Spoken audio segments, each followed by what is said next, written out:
finished reading, you should write a short summary of what you learned from the article.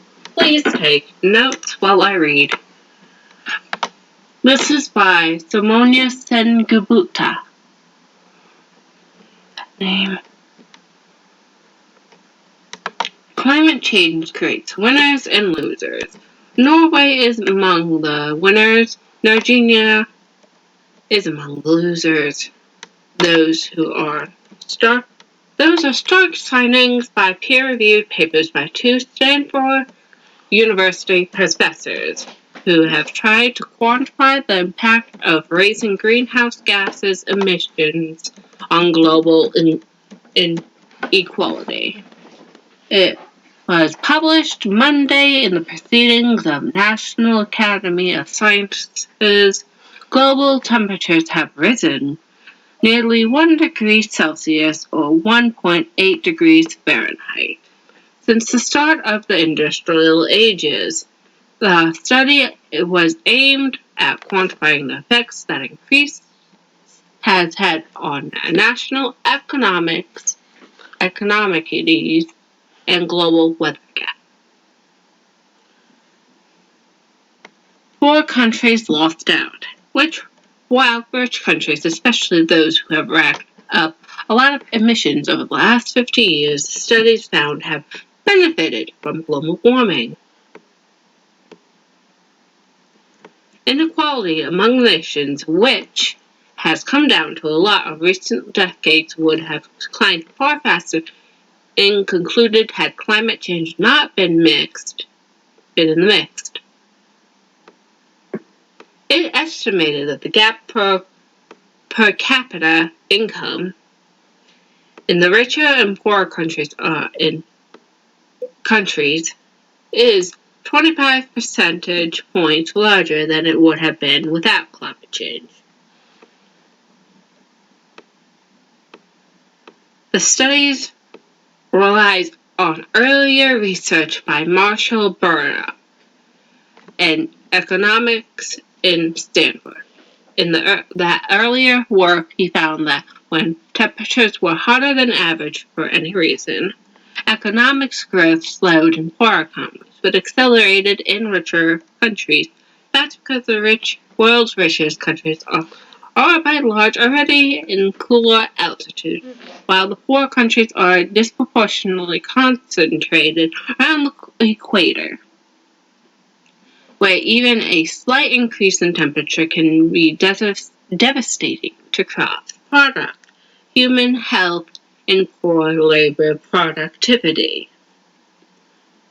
For this latest study, Dr. Burdock, along with Noah Diffenberg, a climate scientist, looked at more than 20 climate models to estimate how much countries have warmed since 1960, specifically because of the climate change. When they estimate that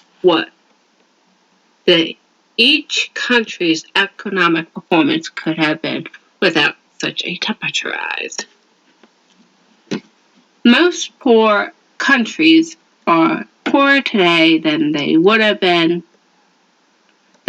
had those emissions not altered the climate, while many rich countries, especially the northern belt of the northern hemisphere, are richer as they could have been, the studies found.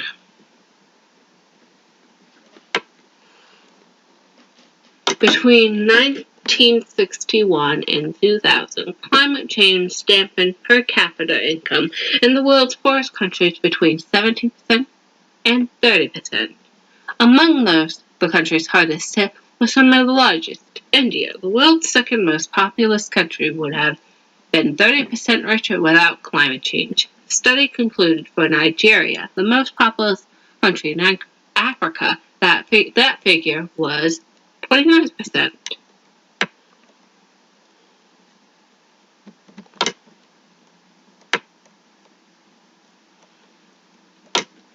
Norway, which was also a big oil and gas producer, fared well. It grew 34% richer. The authors caution that the data on the very hottest and coldest countries is relatively sparse. The country in temperature zones, including China and the United States, did not feel much of an effect, the study said. If you're really a cool country, you've been helped a lot, Dr. Burnett said. If you're really a warm country, you've been hurt a lot. And if you're in the middle, the effects have been smaller and much more muted. The findings carried enormous implications for global debate. Who would have bring down the greenhouse gas emissions the fastest, and who should pay for the havoc that they're causing, especially in the poorer countries? And that is already one of the thickest issues in global climate negotiations. Dr. Burdock said this study quantified the dual benefits that the rich countries, particularly the industrialized countries in the cooler latitudes of the northern hemisphere, had enjoyed. First, being able to consume fossil fuels to grow their economies, and then reaping the gains of the warmer temperatures. Other countries have not had either of those, Dr. Burdock assisted. They didn't cause the problem, he said. They're being harmed by it. There's a clear equality dimensions here. And that's all we have right now through this article. You have 15 minutes to write your essay. After that, send them in to the request box. I'll read them. The best one shall be posted. The best one shall be posted. You could write an essay or a summary. It doesn't matter how long it has to be. It just has to be at least one paragraph and 7 sentences long to get the idea that I'm going for. This is more about this article is basically about all around the world goings on.